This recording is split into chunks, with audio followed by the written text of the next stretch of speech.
What's up, everybody? Welcome back to the Seven Figure Flipping Podcast. This is Bill Allen. On today's show, I've got two of our Seven Figure Runway members. They're husband and wife couple, Dustin and Crystal Hippensteel. And today we talked about their first deal since Flip Hacking Live. They've been doing this for a while, but they just did one recently in Pensacola. We talked about kind of how they found it. Dustin is a general contractor, so we talked about working with contractors, hiring contractors, what to say about it to the contractors to get them to do what we want them to do. And then we talked about them, how much money they made on their first deal. And this is not what you're expecting. So I want you to listen to the show, but it's not what you're expecting. And this is a real, true podcast. These are real, true people. And this is a real, true deal. And it's not, we only bring people on the show that made $150,000, $200,000 on deals, things like that. But we're talking about the real side of house flipping today. And I hope you guys will enjoy the show.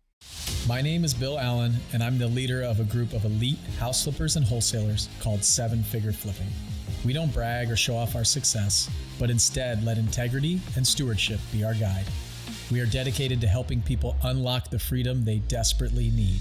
If you ask other real estate investors, they will say to keep your secrets quiet. But we believe in abundance, not scarcity, and that's why we are the elite.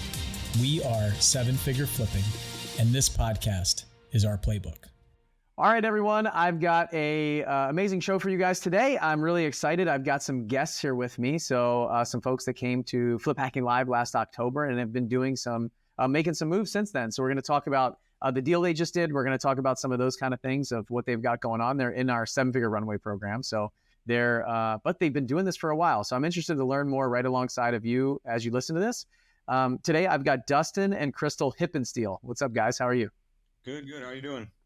Very good. So give me a little background about you guys. I see that you've been working in real estate since your kids were in diapers, it says here. So, and I think you said your oldest was 10. Is that right? Yes. Okay. So give me a little background about what that's like. Like not your kids being 10 years old, but your real estate journey. So initially it kind of started out as a necessity. We bought a house and it was a 203K. So we brought in a contractor. I'm a contractor myself.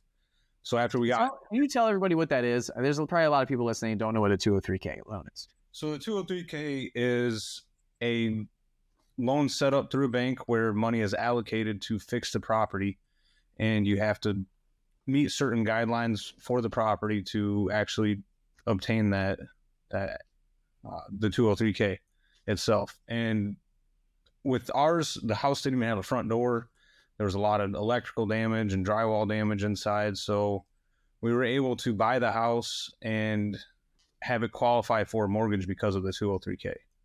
The contractors came in and they repaired a lot of that. And it was all set up through the bank that they had the guidelines to meet of what needed to be fixed to make sure the house was actually livable and secure their funding, their financial interest as well, I believe. Yeah. So if you're listening to this, it's basically like a rehab loan. It's a renovation loan. So 203K, there's some requirements that need to be made, but you got to fix the house out to get it ready to get a loan. Whereas it might not be bankable even on conventional standards most of the time. Right. So how much work did you guys have to do to it? We did quite a bit. We ended up putting new roof, new windows, new doors, full landscape on the outside. We painted, fixed siding. I mean, it was a live-in flip for us. We got the initial stuff done with the 203K to be able to move in. And that was kind of where the kids being in diapers were helping out. We lived in New Mexico at the time, and our boys thought that I had a rock collection.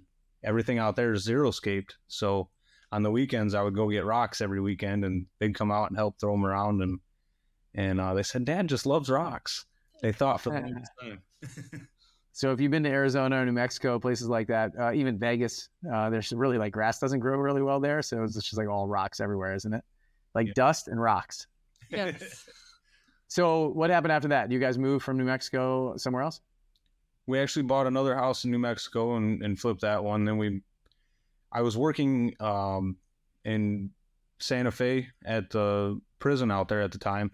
And during that, I started going through all my classes to get my general contractor's license.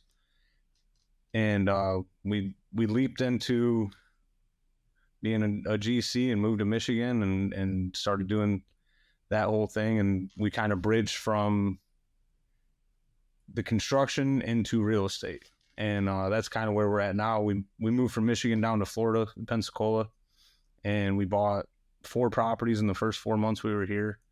We used all the money we had from our home we sold, all the equity we pulled out, and we jumped into it. But we didn't realize at the time that was the route we needed to take. We actually kind of stumbled across Seven Figure from one of your Altitude members. We worked on a couple properties with our painting company with her, and we got to talking, and she said, you need to check this out. And we ended up going to Flip Hacking Live, and fast forward, here we are. Who was that? Shannon Amos. Shannon, that's what I was going to, that would have been my guess. So, okay, so you were working on some of her projects? Yep. Oh, cool. She said, come to Flip Hacking Live. So you were flipping houses then, though, already?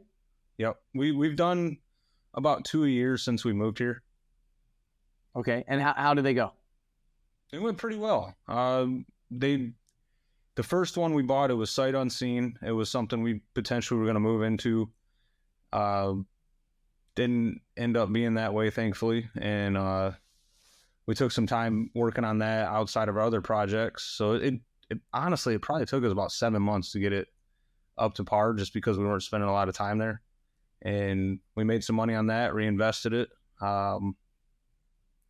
We actually took some of that money and bought a commercial building for our painting company. And we've got that leased out now. We shut down the painting company and we're running full force with our real estate now. So you're full-time in real estate? Yes. Okay. Crystal, what's your role in all this?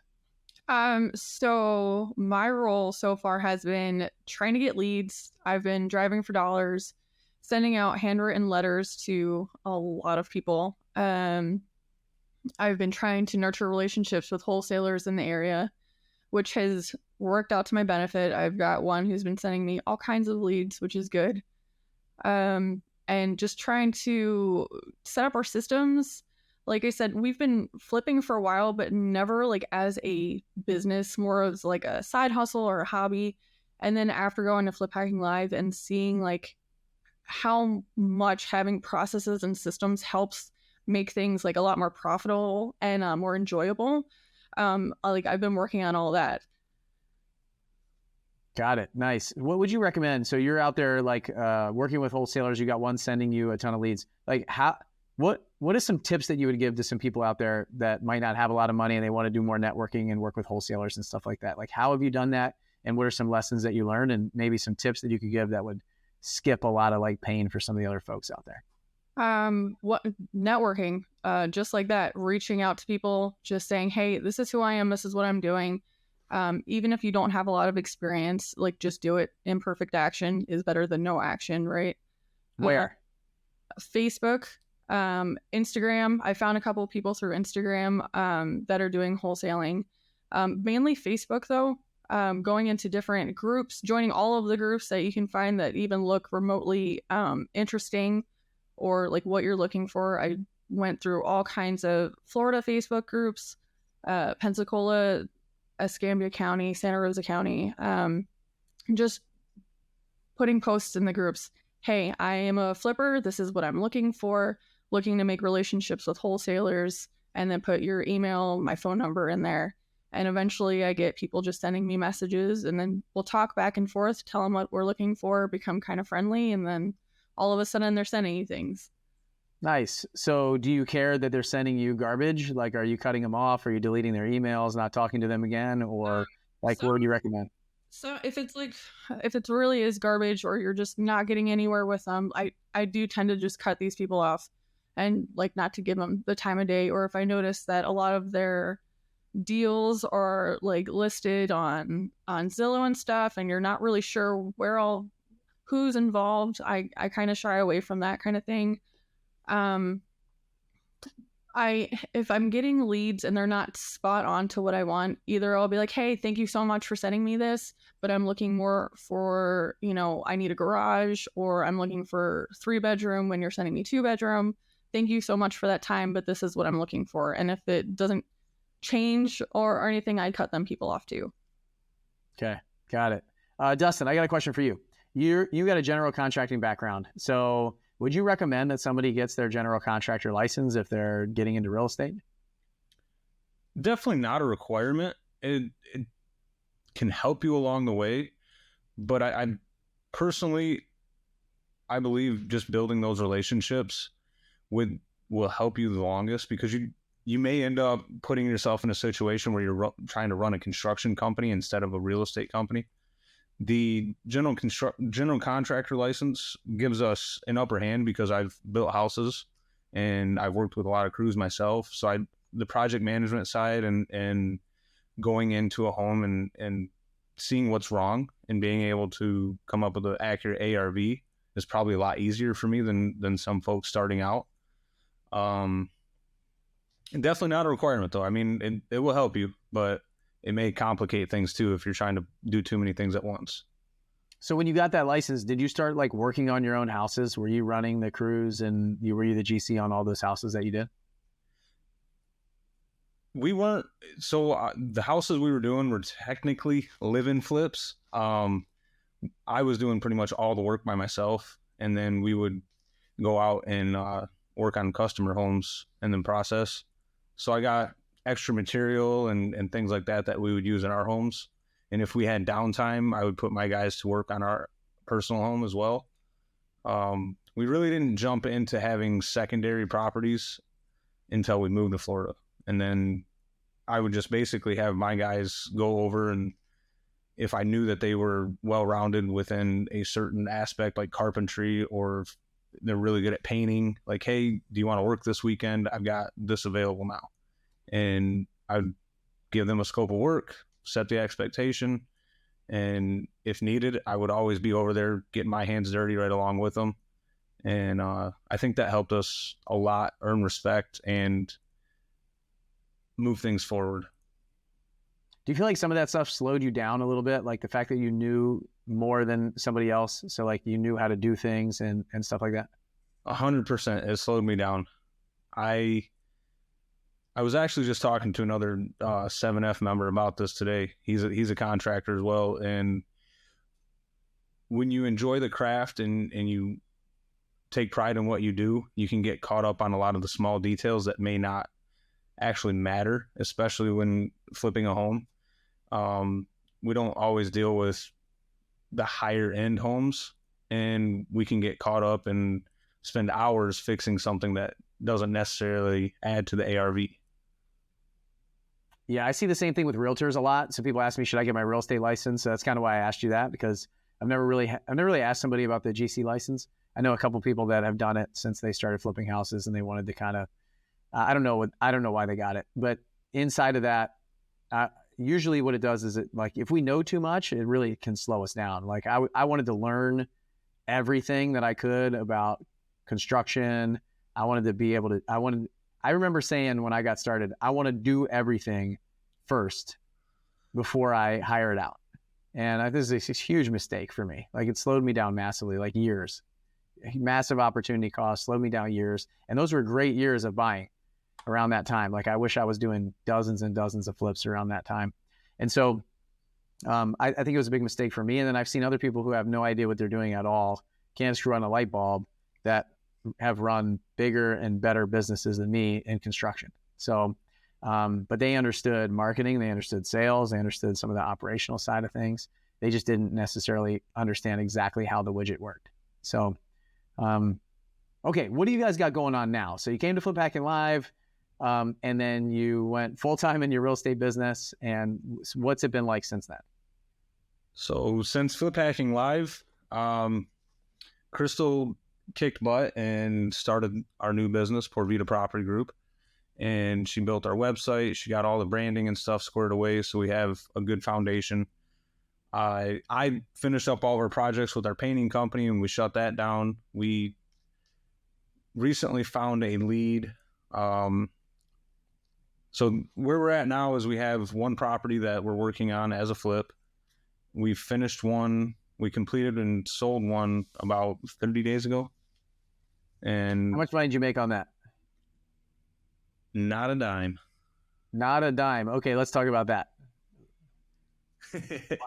What happened? So, like I said, we obviously we can do the work. We had everything in place. We had the property start to finish back on the market in 15 working days. Our crews came in, they kicked butt. We did very well with that. It didn't need an entire gut, so that helped out.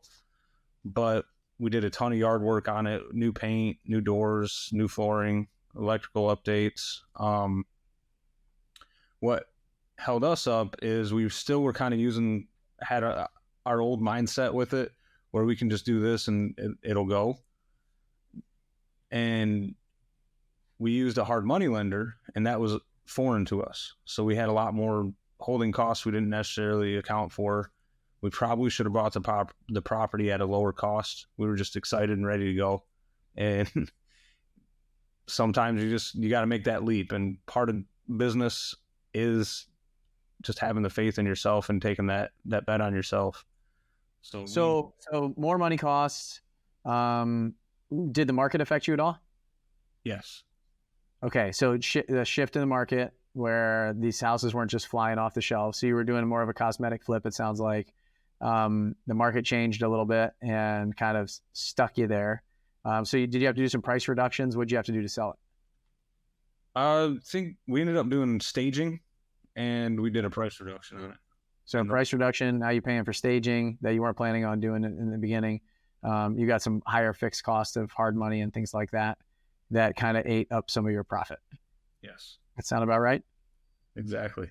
Okay, so if you're listening to this, just so you know, it actually happens where people break even, lose money, make less than they thought they were going to make. It's not all rainbows and butterflies on the podcast all the time. But my next question, I think, is the most important one. Is we talked about all that stuff, but like, what did you guys learn, and what are you doing differently because of it?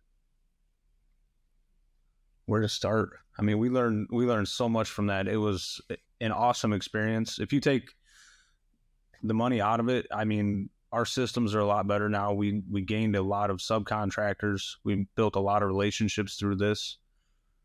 Staging was totally foreign to us as well, and something we now have a few that we can call, and we understand the costs that are along with that. Learn the value of knowing your numbers and not buying something too high just because it's there, because it's not going to work out. Wait a second. Didn't you already know that? Yes. No, I'm kind of joking, but the reason I ask you that specifically is because it's like one of those where it's like, don't touch the stove. You know, when somebody says don't touch the stove, it's like you understand that it's hot until you burn yourself. Right. And so burning yourself sometimes is like the best thing that could possibly happen to you, because and a lot of people are like, you know it, you understand it, but once it happens, now it's real, and it happened to you, and you're like, okay, like you'll remember that. Like, I burned the stove. Now I remember every time I get close, it's like, I can't do that. I can't do that. And so sometimes it happens. Here, I wrote a quote down. Let me see if I can try and find it. I hope I can, because we were doing an event the other day. Here it is. I was in Africa with my 8-figure members, and we were talking about becoming a $50 million CEO. We're talking about building a $50 million business. And somebody said, like, I'm not a $50 million CEO yet. And I was like, dude, where do you think you're going to figure out how to do that? Like, where do you think you're going to figure out how to become a $50 million CEO? Like, I don't know how to be a $50 million CEO. And so my quote was, I think it's a skill. I think it's not a skill you learn, but a path that we walk. And so all of these things, like, we think these are skills that we learn in a classroom, but it's really just like a path that somebody walks. Like, you just keep taking a step and a step and a step, and you learn something different. And so I loved, Dustin, your answer on this is like, where do I start? What I learned. And then you went to the positive of all of the things that helped you. So like a book of subcontractors now that you were able to basically attract with this deal that will in the future make you a lot of money. Relationships, understanding the value of buying at a lower price and not being like, oh, that's way too low, I can't offer that. Like, you have to offer that if you want to make money. Understanding the fixed cost of hard money, understanding the possibility that the market could make a change during the whole time, even in 15 business days, right? And so all these things kind of happening and coming together. And now if you could learn all that stuff and do something with it, This is all knowledge and information that nobody can take from you. It's experience and knowledge that no one can take from you ever. The most valuable thing you can ever gain. You're gaining more ground, inches of ground in this war of business over and over and over again. You guys just gained, like, you, even though like the bank account may have stayed the same, your business acumen and experience is moving forward. And that's where you win. That's why the other people that haven't done anything, that are still sitting on the sidelines, that have the same bank account. Their bank account is the exact same as yours. Your bank account didn't go up. Their bank account's not going up. But you will beat them in the long run by far. You will win the war. You win the battles because you're moving forward and you're advancing. And they're just staying put. And by staying put, that equals regression. Staying put will always equal regression. So, okay, sorry. I had to get on my soapbox there for a few minutes. Any takeaways from that? Like anything that you guys feel like you want to say after that ramble? One thing I always tell everybody in the entrepreneur journey is that we pay for our education a little different, and this is part of paying for your education. It's not something we're going to forget anytime soon, and it's not a mistake we plan on making in the future. So, oh man, I'd pay for that 10 times over. You let me pay with experience and not money. Done. Like, I went to college. I spent a lot of money. The government, I got a couple scholarships, so probably to the tune of like 1.8 to $2 million. My test pilot school was $1.6 million to go to test pilot school. They used me for 2 years and then tossed me out. And so it's like that kind of stuff is wild to think about. You go to school, you pay a ton of money, and you actually don't really learn anything. You learn some of the theory behind what you're actually going to do in the real world. But this is like a true education. You let me do that for free? Come on. Like, I'll do it every day of the week. So what's next? You guys are working on a deal now. How'd you, number one, like, how'd you find it? How did you fund it? And then how did you look at it differently than the last one to make sure that you had a high opportunity to make money, a likelihood of making money? So this one came in through a wholesaler. Another lead we just been getting deals in, and it was one we went out and we looked at it in person before we made the offer. We're a little hesitant, I guess you could say, from the last one, but we knew we needed to get out there and make an offer.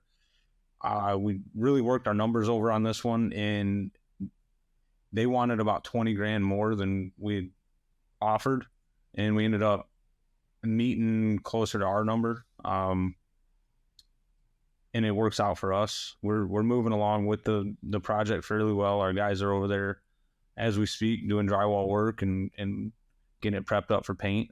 And had to do a huge yard cleanup on this, but because of what we did at the other house, we had people available to us that knew we were going to pay on time and take care of them, and they were ready and willing to work with us. So nice. What's the scope of work look like on this one?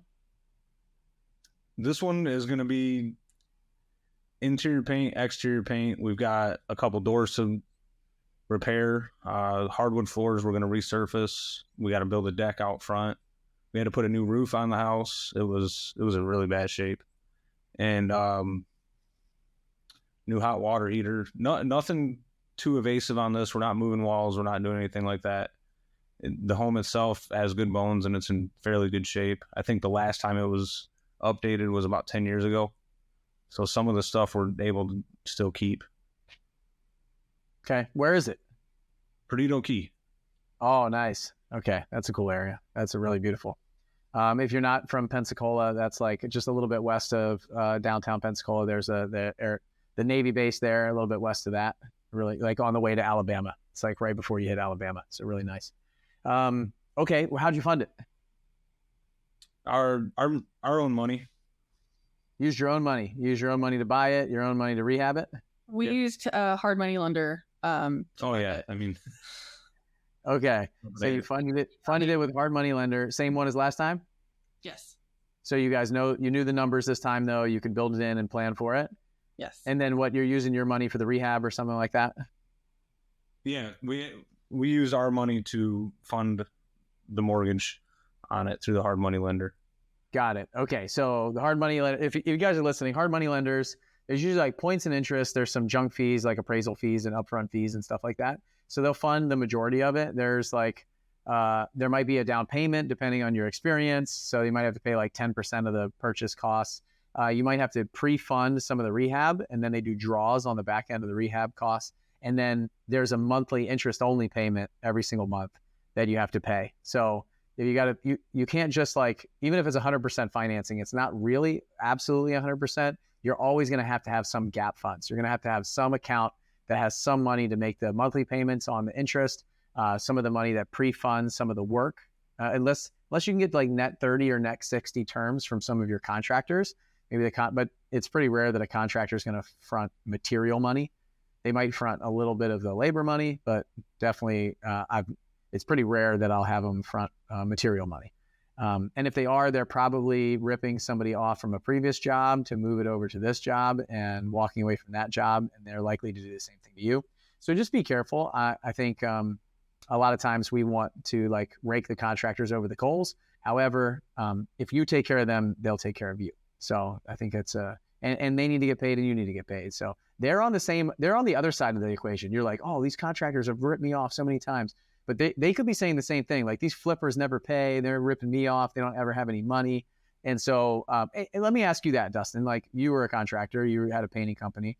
How did you feel about flippers? And what do you think about that? Like, what is your take on how you take care of contractors? That's probably a really great question to ask and figure out. What's some tips that you have on working with contractors, all kinds of stuff like that?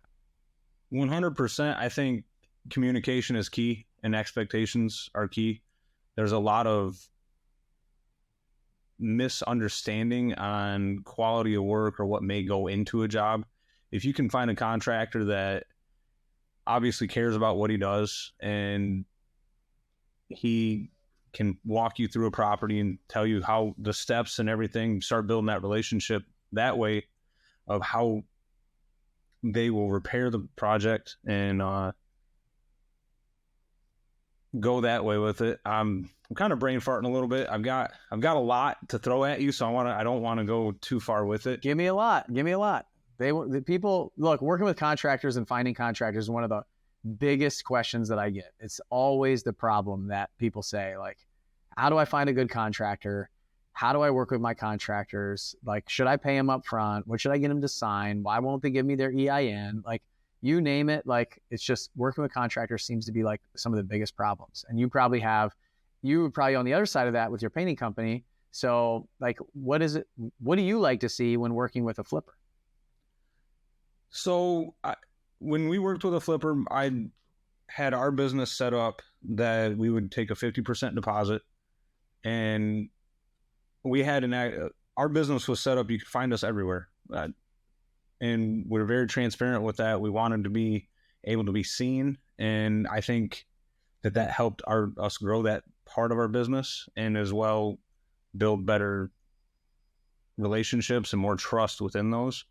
Because if you're worried that you're going to hire a contractor and he's going to run off with your money, he's probably not presenting himself in a professional way that you can avoid that anyway. Because if somebody's out there, their trucks are lettered, they have nice shirts, then everything's logoed, like that's the initial part of branding. And if a contractor does that takes a lot of energy and effort on top of them going and actually completing the work and doing all the estimates and everything else. That shows a lot deeper commitment to what they're doing. That would be the initial thing, is if you can actually find them. And that way, I mean, God forbid something does go wrong, you can find them, right? So I think a lot of people that are listening to this are like, yeah, that sounds really expensive. Somebody rolls up with a wrap truck and their shirts are all logoed, and it sounds like it seems expensive. So they're probably looking for somebody cheap that is willing to do the project for a lot less than everyone else. And so that might be what's biting a lot of folks out there, is they're looking for cheap. They're looking for somebody who is not going to charge them an arm and a leg. Let me ask you a question a little bit differently.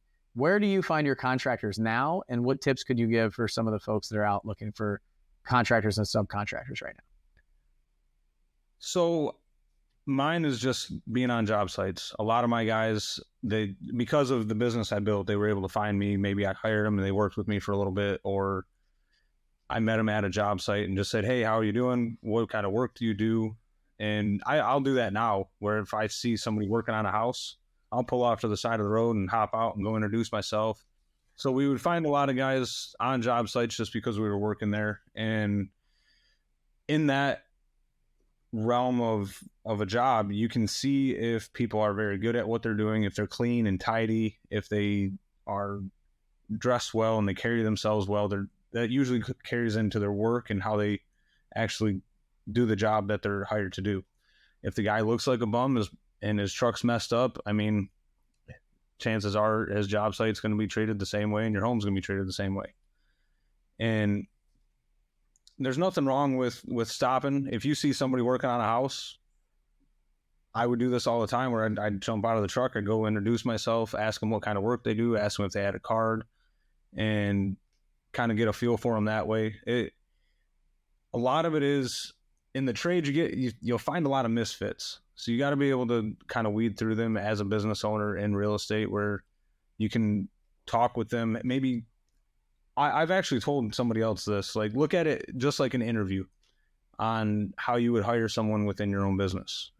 Ask them the same type of questions, take account on how they look. I mean, if they look like crap, but they've been doing demo all day, you gotta kind of work with that as well.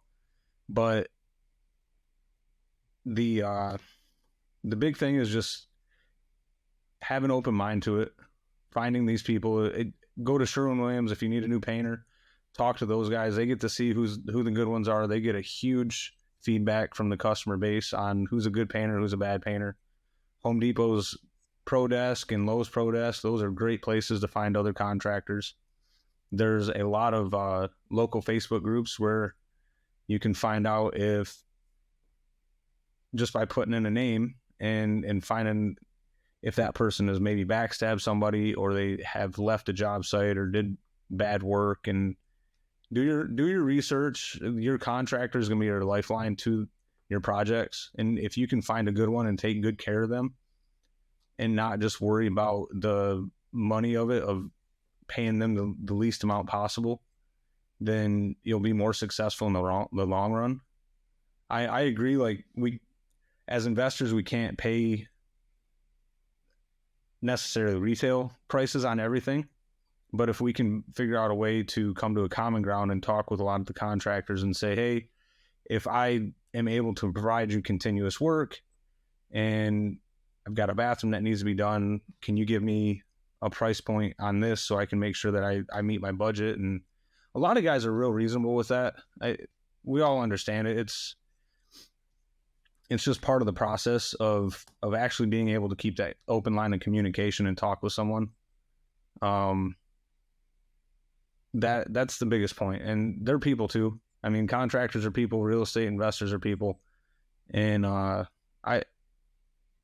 think that a lot of that gets lost because there's money involved, and you're not always going to deal with someone that really cares deeply about your business as much as you do. So it's your job to make sure you do the interview process and communicate from start to finish on what needs to be done.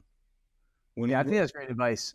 You got like, you talked about the interview process, like you're hiring this person, treat them well. But I love the concept of look them up. So if you got their name and their company, then go into all these other Facebook groups and search them and see, because there's one thing that I've done in the past is I've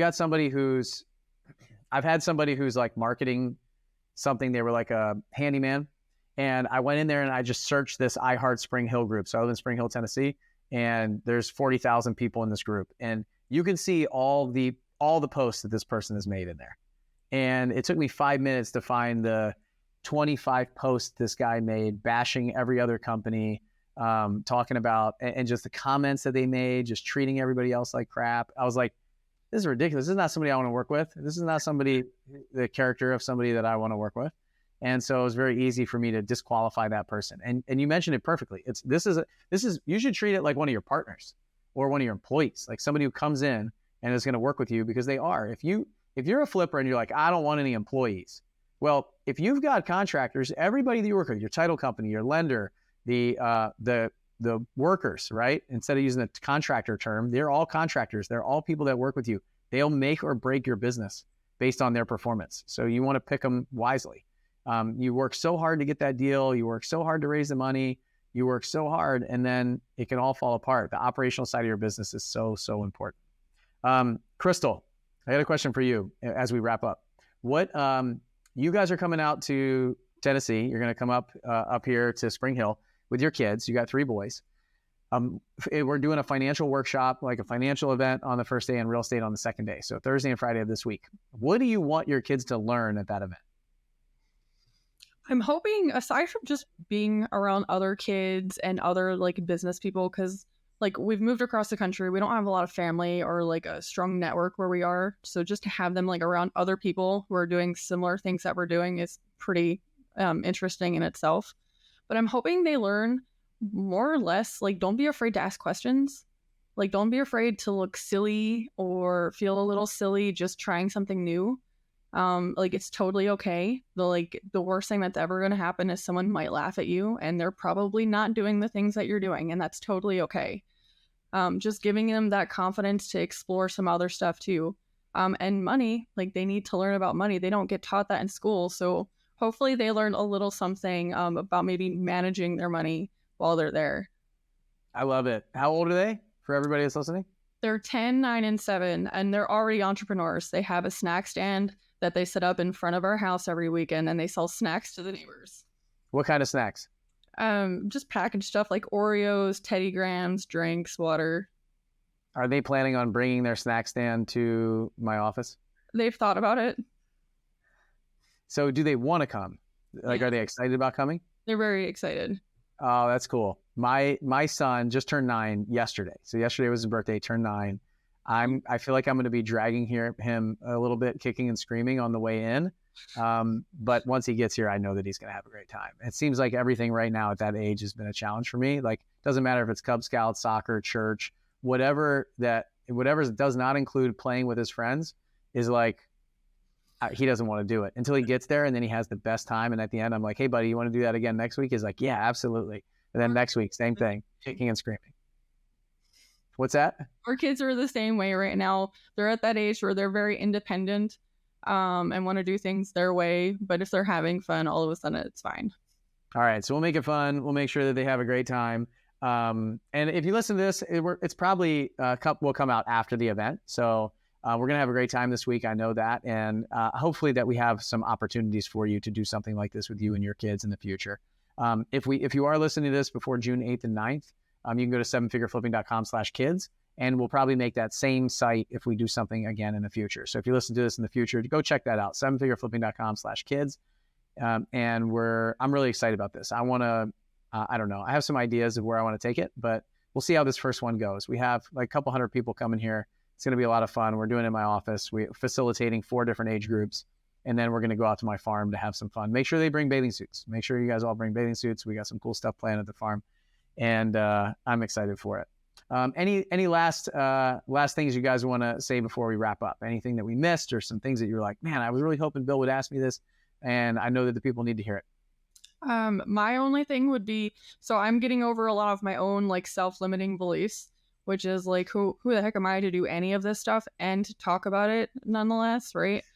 Don't feel silly trying. If this is something you're really interested in, no matter what in the world it is, just go for it. I love that. That's like my favorite part of the entire event, the entire podcast we just did. How can people, like, what do you guys need? And how can people reach out to you or find out more about you? So if there's something you need, like money or deals or something like that, this is a perfect time to go out to, I don't know, 20,000 people. So we're still newer to like the private money game. We've never used private money at all. So learning more about that and just like structuring deals, how to work with private money lenders. Like we've already said, we've worked with hard money. We've used our own money in the past, but being able to have relationships with actually like people and not just some companies is more appealing. That's really upsetting to me. 10 years and no private money. Like, you need to figure out how to raise private money. Get off of this call and go do the 500K challenge, just do some studying, research private money. Yeah, this is like, okay. Yeah, now I'm triggered. Now I am triggered, Crystal. Yeah, stop using your own money, go raise some money. Listen, here's the deal. Let me give you one quick thing. The people will thank you for paying them interest on their money. Your friends and family need your help. The people in your world need your help. The people that you know and that you'll meet in the future, they need your help to make more money because they can't. They don't know how.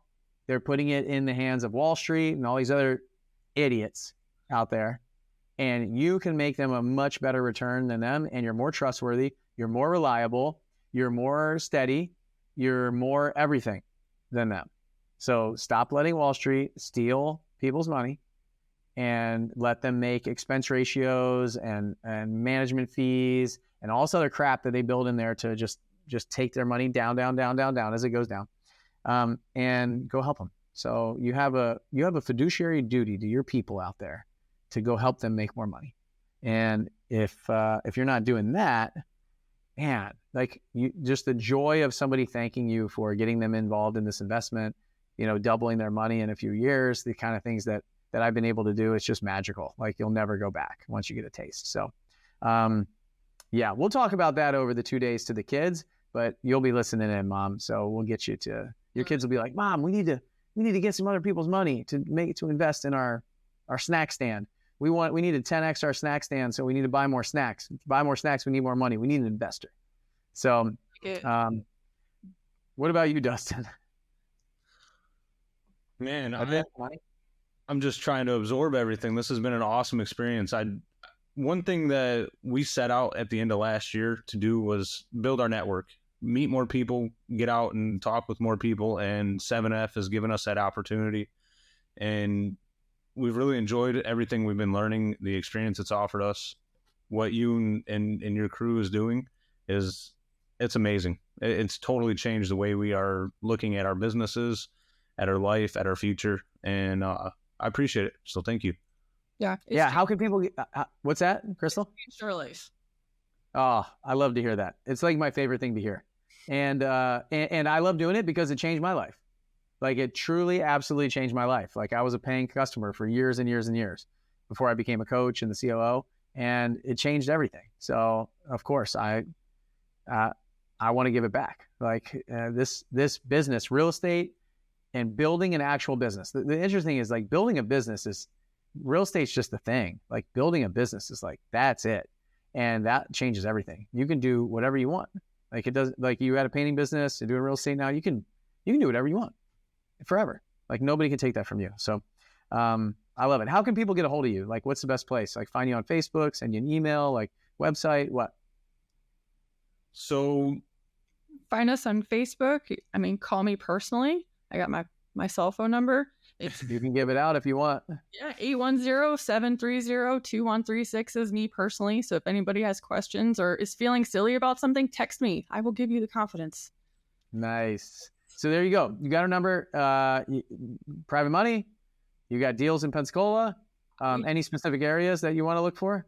Like if you got wholesalers that are going to hit you up to say, can I add you to my list? Like all the areas. Pensacola, Milton, Pace area. That's about it right now. Escambia, Santa Rosa County. Yeah. Yep. Yeah. Cool. All right. I'm really excited to see you guys this weekend, your kids. I absolutely cannot wait for that event. I just came off of a 3-day event.